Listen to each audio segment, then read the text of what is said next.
النهارده هنتكلم على البرنامج النووي المصري السلمي لتوليد الكهرباء. البدايه كانت سنه 1954 لما مصر قررت تدخل العصر النووي وانشأت اول مفاعل ابحاث اسمه مفاعل انشاص، واللي كان جاي من الاتحاد السوفيتي. وبعدها بسنه اتشكلت لجنه الطاقه الذريه برئاسه جمال عبد الناصر، وبدات التعاون الرسمي مع الاتحاد السوفيتي سنه 1956، وتم انشاء مفاعل انشاص بقدره 2 ميجا واط.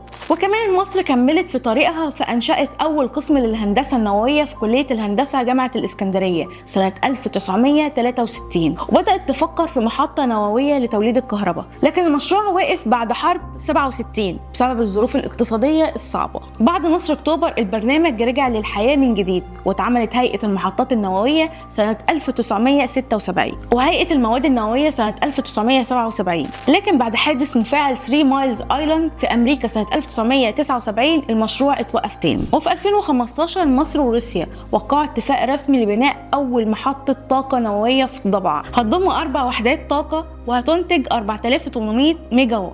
والجانب الروسي موفر التصميم والبناء والتشغيل من خلال شركه روس اتوم، والجانب المصري مسؤول عن باقي التمويل. وفي 2016 بدات مدرسه الضبعه النوويه اول مدرسه فنيه متخصصه في الاستخدامات السلميه لتكنولوجيا الطاقه النوويه على مستوى الشرق الاوسط، وبدات الدراسه فيها سنه 2017. مده الدراسه 5 سنين لتخريج كوادر مؤهله للعمل بالمفاعل النووي المصري السلمي. وبكده تكون خلصت حلقتنا النهارده من ارشيف الجامعه السري. استنونا في حلقتنا الجايه.